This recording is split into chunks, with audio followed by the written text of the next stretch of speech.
All right, heel walks. First thing we do are heel walks. We're trying to, one, get the shin loose and warm, okay, get it strong, but we're also trying to check mechanics. Almost always, when they're doing their walks or they're standing around, you can see some of you out here, you've got one foot forward and one out the side just a little bit. That's a natural stance for a lot of them. That means we're tight in the hip, we've got some rotational problems, so if they stand that way, they walk that way also. And if we walk that way, we run that way also. Now what's going on, we put much more force and effort into it. That knee's going inside, my foot's outside. Much more stress, where at bare minimum, we're gonna start doing damage to the cartilage in there, okay? So, look down at your feet, toes are up, small steps. Watch the feet, and the people behind them watch and see, are they rolling on the outside or not? Go, walk it down. Take your time, just to the edge of the foot, no big steps, good. But you'll see naturally, we'll typically roll, and you fixed it, good. Just pointing and they know they'll fix it, go. So watch this group, again, toes a little tighter, and straight up as high as you can, work the shin. And we roll on the outside of the right foot just a little, go. Yep, and keep those toes toward each other as much as you can, good. Toes stay up. Go. So he's on the outside of his right heel. So if you're on that, you feel the outside, look at your feet. If you're on the outside of the foot, you know it's a problem. So we want to flatten it a little bit. Feel that right foot way on the outside of it?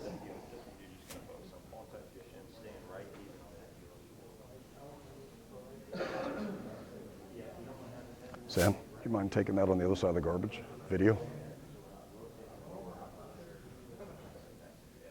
So we're going to try this one more time. But again, you can all feel, if you're really paying attention and watching, how many of you really are on the outside of the foot. So if we're on the outside of the foot, we tend to roll and we pronate. Again, that's what's leading some knee, I don't know if you realize it, but your toes going out and then back in, just a little. Go, watch the feet. They've got to be centered forward, back. We don't want them to hit, roll anywhere. They just stay squared and centered. Good, feel the outside of that right foot on there. You want to stay centered as much as you can. Try not to feel the outside of the heel at all. Go, one more. So everything square. Feel the outside of that left foot, where that toe's going. Turn it towards the center. There you go. It'll feel weird. Once you get this down and you do it regular, it'll become real natural. You won't have to worry about any of it.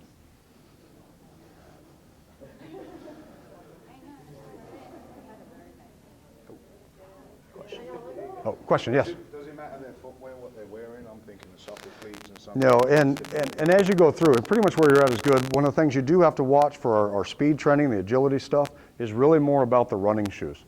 The shoes are becoming lighter, they're nice, they're good. For example, we've got in here real good, they're real light, but what'll happen, they need to have some good lateral support. So when we do our change of direction, you'll see some of them that'll hit and roll, you can't see it with this, but the foot will roll off the base of the shoe. That's what we've got to watch for. So we really want to have more of a cross trainer or something that has good lateral support for it as much as possible. New Balance I like, you know, some of the there's some different ones out there that are good, but if they tell you they're running shoes, there's almost no lateral support in them. And they're great for running and all that, but if you're going to put any kind of multi-directional stuff in it, they'll rip them out. We've actually had, I've got even old guys run through where I've made change and we rip out the sides of the shoes. So, which brings me to another point that I forgot because I got on the weight thing. Your shoelaces are real important. So when we get to this next point of when the change of direction, we're going to actually check them and make some changes. So somebody remind me, shoelaces, okay? We'll go from there. All right. All right, now let's do heel toes. Now all I want to do is we're just going to land heel and we come up on the toe as high as we can. The idea of this is we're trying to just activate, get the hips ready, get the ankles ready and the calf. If we step long, you don't feel the body weight at all when you come across. So we want small steps so the entire body, you're getting strong at the same time. And we're not doing this. I want slow, this is strength and actual activation movement, okay? Later we're gonna get into some power stuff. So watch the feet again, land straight, way up on the toe, go. Again, small steps, so just step right at the edge of the toe and as high as you can. There you go. Your feet aren't that big. Good. Land just beyond the toe, go. And high as you can. Again, a little smaller step. There. Now you feel the weight on the ankles. Better, very good.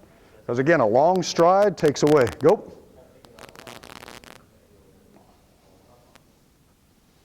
And then all the weight just on one leg. So when you land, pick up the right foot. And then we'll go to the 1 foot, there you go. And we get even more work just on that ankle. Good. Go, last group.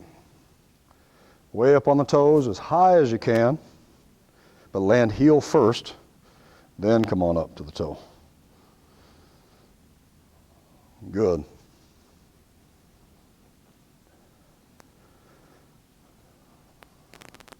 Okay, now your last couple, just shorter steps. Okay. Real short. Now try it there. Feel the difference just in that last little bit? We keep more weight on the ankle. And balance is a little tougher too. And lift high as you can. There you go. Way up. And heel, then the toe. There you go. Heel, then the toe. That's it. And what you're going to see is some kids with this, again, basic stuff, but you see how much you've got to really concentrate on it, because we've got some mechanics that happen. A foot's going out, or we're on the outside edge, we're taking too long of a stride. You pay attention to the little thing. Again, it's nothing exciting drills so far, but how you do them is what is going to ingrain the good mechanics and good power and good speed as we go through. Now we're going to go into some high knees. We've all done high knees. Main thing I want you to worry about right now is not the arms, just the legs. So as we do a high knee, all I want the first group to do is just going to do high knees. I want legs coming up so your knee gets above the waist. We drive up. I've got to have good drive right from the hip, okay? We're not doing a long stride either. We're not fast. The idea is you want your line to be exactly next to each other the whole way. It's not a race, okay? High knees, go. Just get them, nice and easy. Jump, run it, left, right. So no skip, just go into high knee like a run. There you go, there you go, there you go, there you go. Now, first row is always a guinea pig. Legs up, good hips. Mechanics of the body. We should be leaning, right? If we're up tall, we're not getting as much pull through the hip. We're also in a bad mechanic for running. Now we have to fix and change something again when we run. We're always in a ready position. So I've got a little bit of a lean. I'm driving through. Here's where I'm centered. Here I'm pulling, okay? Lean, now show them. Go, just legs. Legs a little higher, knees up, knees up, knees up. Really got to get that loose pull in that leg up. As you pull that up, also want to try and think about, again, if it's not enough, pull the toe up as you come through. We got to let that come up so we can drive when we get ready to run, but at least get that pulled up to start. Go, lean forward, knees up, knees up. Now, as you're watching and coaching, got the mechanics, we're leaning, we're driving waist high. Now, if you've noticed some of them, we've got some legs going out, or one leg going out and the other one's not. One's driving in, centered. Again, all have to be effective to what's going on with the hips. Go. Legs in nice and close, knees coming up. And the fade off that we don't want. So we get all the yardage in all the way start to finish, okay? Otherwise I'd bring these out 5 more yards, okay? Everything's for a reason. Find your spot, drive the leg. Now let's get the arm swing. Arm swing is one of the biggest things that can help or hurt you when you run. Our running mechanics, what we teach our athletes is you got somebody on your back. We've got to knock them off. Little brother, big brother, somebody's on there the other way. So as I drive, I've got to pull the elbow back and get them off my back here. This won't do anything. Some of them get into this cheek-to-cheek thing that they used to teach for a while. The problem is, if you get that arm up here, you're not going to have enough time to get that arm back, so they ended up doing this. We never end up getting our stride that we need to. Think of your shoulder as the hip. I'm running. I need to have a good extension. I've got to pull through and drive every time I run. You can't do that here. It's not going to work. And you won't adjust, so you end up taking a shorter stride. And those of us that are challenged vertically, we need everything we've got to get out there.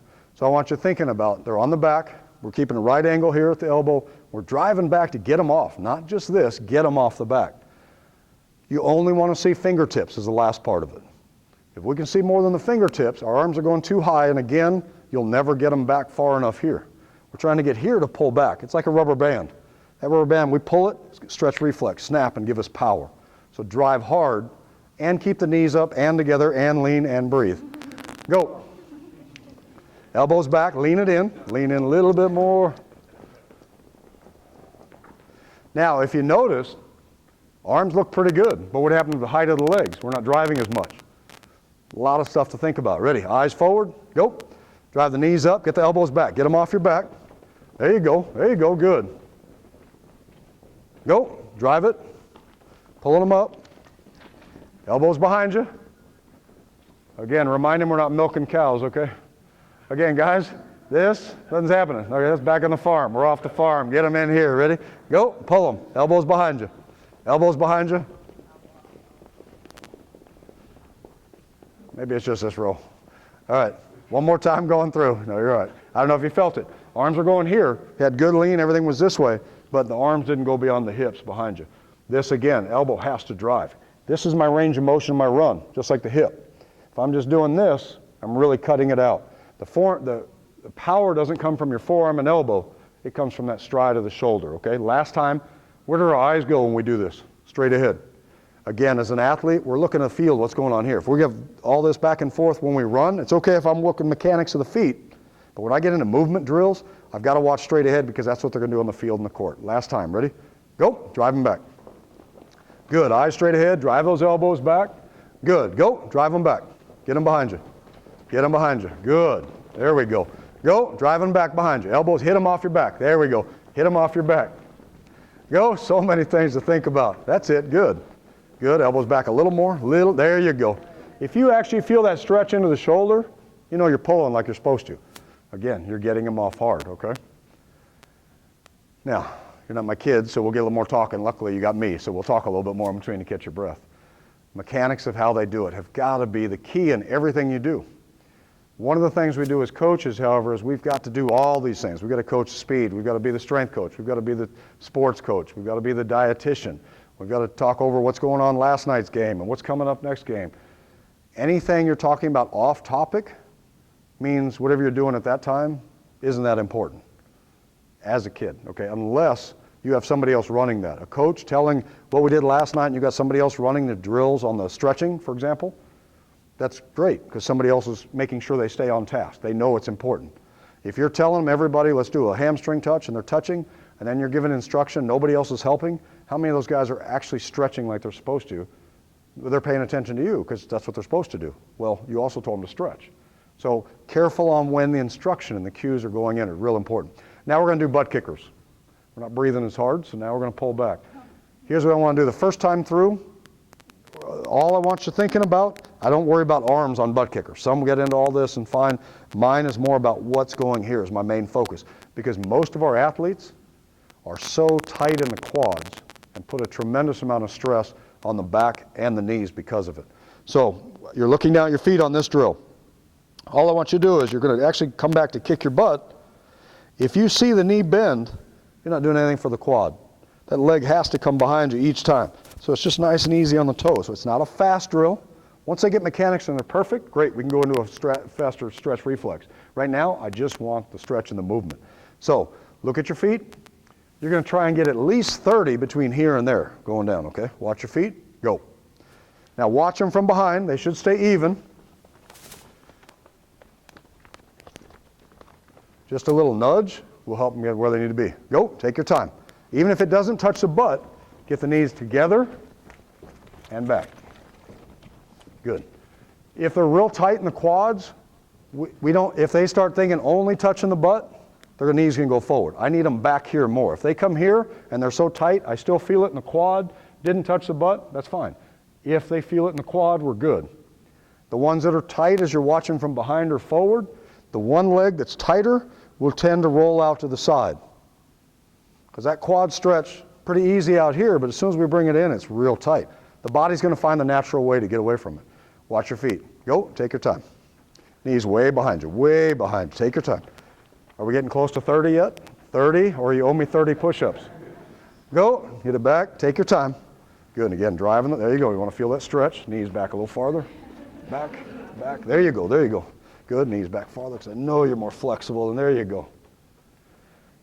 Little mechanics make all the difference. Now I want each of you to try this. Each of you reach back, grab onto your right ankle. I know it's my left, but mirrored. Now, grab the ankle, not the toe, because this makes it easier. I want the ankle. Pull it to your butt. Now pull your knees together. Chest up tall. Pull the knee behind you. You feel that stretch in that thigh?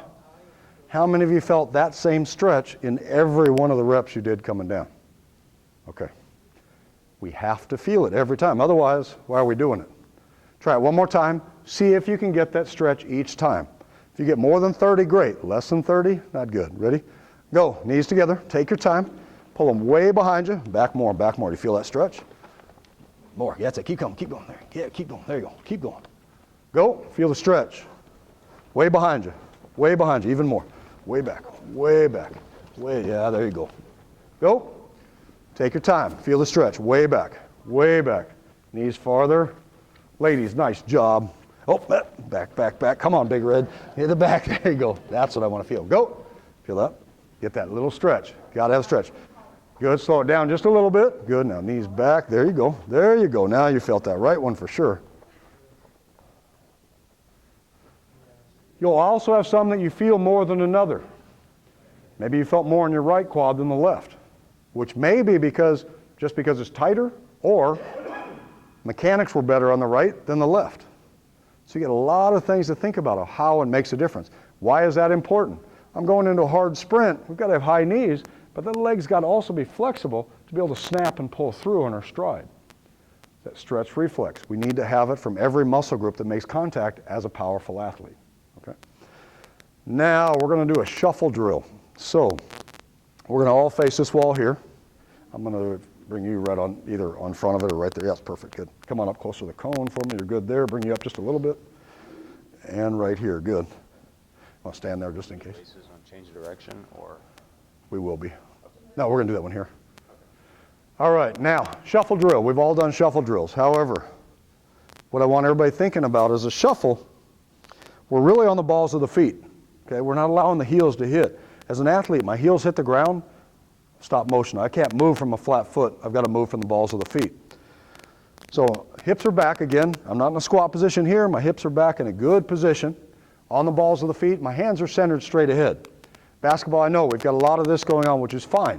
They can do any movement you want. What I don't want is this thing going on or it's throwing my body off. Stay centered. My core should be tight as I shuffle. You can do anything you want to here. But if I'm doing this, you're going to develop a pattern that somebody's going to see. Every time they step to the right, my right arm drops. So when does that other person pass the ball? Every time you step to the right. Okay, so mechanics. So on the balls of the feet, eyes are on the wall the whole time. We're watching the backfield for something to happen. On the go, as we move across, my feet do not come together. I push, but I stay centered the whole time. I've got something balancing on the top of my head, a tray, water.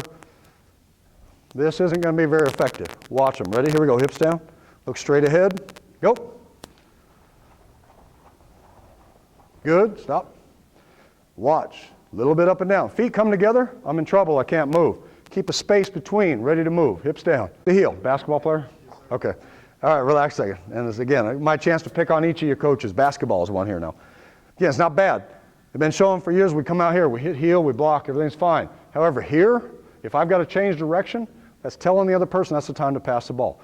Here, I can react as soon as I need to. And the next drill in a second, you're going to see why. Here we go. Stay on the toes. Push hard. Go. Push. There you go. There you go. Good hip drive. Good hip drive. Ready? They don't trust you, Bobby. They're all looking left like they're going to hit it. Look down here. You guys all scoot forward just a smidge if you would. All right, give her room. Ready? Eyes forward. Go. Push the toes. Push it. Push it. All right. Very good. Very good. All right. Mechanics, pretty easy, not bad. But you can see why it's so important. As soon as I do this, I'm in trouble. As soon as I do this, I'm in trouble. Teach your athletes not only how to do it themselves, but why it's important to watch the other person. On that court, well, that's exactly getting ready. You see that person coming together steady? As soon as you take the step, boom, the ball's gone. They cannot react fast enough to get back over there. All right, facing the same way. Now we're going to do the change of direction. Yes, we still face this way, start to finish. All I want you to do on the go, you're going to shuffle to the right. If I point this way, you're going to shuffle left. Point this way, you shuffle to the right. Okay? Eyes on me. So again, it teaches them, keep your eyes on what's going on in the field. Okay? Now, some will ask, because you're going to see it in this one, why don't you give them more room? Well, if you bump into each other, you get feedback right away. How many of you guys on a driving range look great, but as soon as you get on a course that narrows up, we have troubles? Practice in a tight area. Here we go. Watch me. Eyes on, hips down. Ready? Go.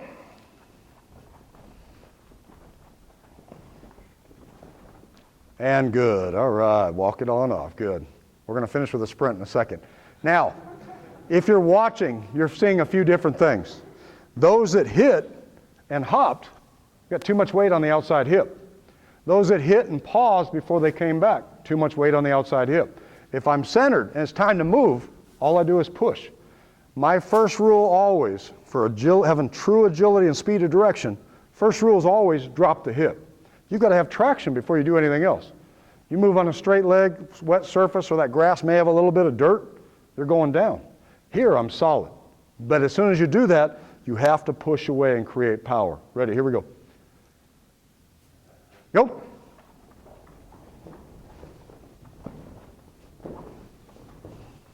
Good. Good, good, good. Here we go. Hips down, but feel how many are pausing, how many are getting the hop, how many are reacting. Ready? Go.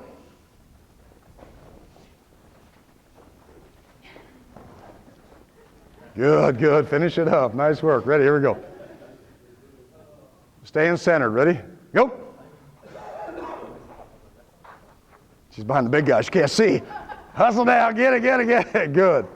Now, mechanics, how you change direction.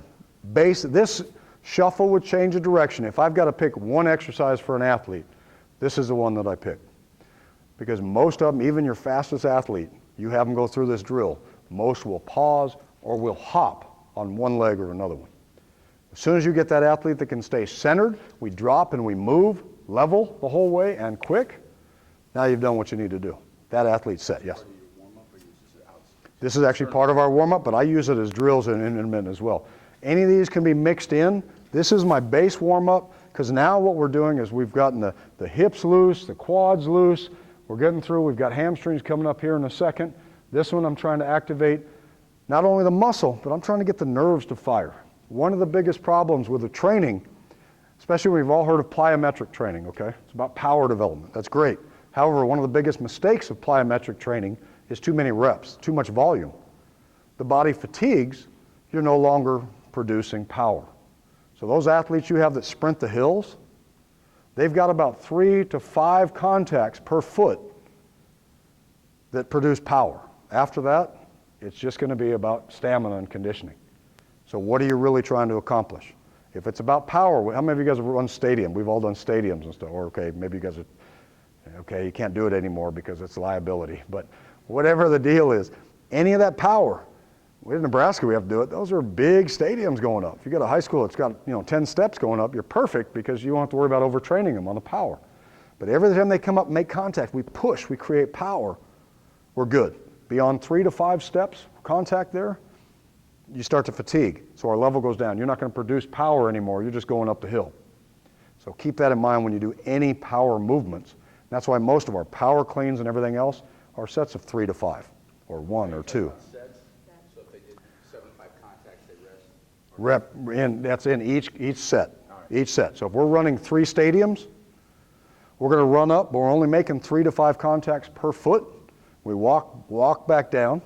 You recover, which depending on conditioning could be 30 to 45 seconds, so maybe a minute, and then we fire back up again. Those up the hill, we run back down and run back up again. The first one you had a chance to produce power. After that, it's just stamina after that. And there's a time for that. Beat them up and go. We're going to do that at the end. We'll get that fun stuff in. No, I'm just kidding. Don't leave at the water break. But mechanics of what we're doing and why, okay? Now we're going to do a grapevine. All right, as we're coming across here, same mechanics. My hips are back, I'm on the balls of the foot. All I want to do is I'm going to rotate front and back.